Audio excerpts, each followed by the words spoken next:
Alright folks, let's talk about the Constitution. I know, sounds about as exciting as watching paint dry, right? But bear with me. This document, despite being older than America's obsession with deep-fried butter, has some pretty important stuff in it. We're talking about the Bill of Rights, specifically the Fifth Amendment. It's like the ultimate you clause when it comes to dealing with law enforcement. Now, the Fifth Amendment is a bit of a multitasker, covering everything from double jeopardy to due process. But tonight, we're focusing on the part that lets you channel your inner clam, the right to remain silent. You've probably heard it on cop shows, the whole "you have the right to remain silent. Anything you say can and will be used against you" spiel. But here's the thing. It's not just a catchy line for TV detectives. It's a fundamental right, people. This right is your shield against self-incrimination. Because, let's face it, sometimes even when you're innocent, saying the wrong thing at the wrong time can make you look guilty. And trust me, the legal system isn't always great at separating the oops, I misspoke from the aha, got you. Here's the thing about the right to remain silent. It's not just for hardened criminals or people with something to hide, it's for everyone. Think of it like this.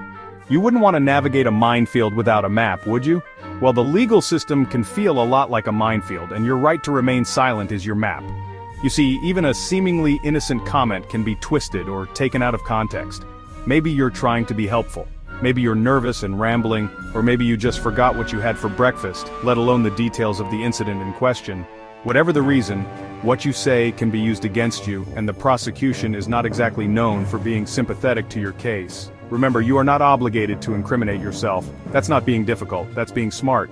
It's about protecting yourself and ensuring that any interaction you have with law enforcement is fair and just.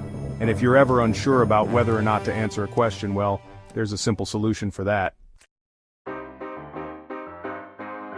Here's where it gets interesting, folks. You have the right to remain silent, but you also have the right to ask questions. Specifically, am I being detained or am I free to go? This is crucial. If an officer approaches you and starts asking questions, you are not obligated to answer them unless you are being detained. Now I know what you're thinking, but John, won't that make me look suspicious? Maybe. But is it more suspicious than potentially incriminating yourself by accident? I'd argue not.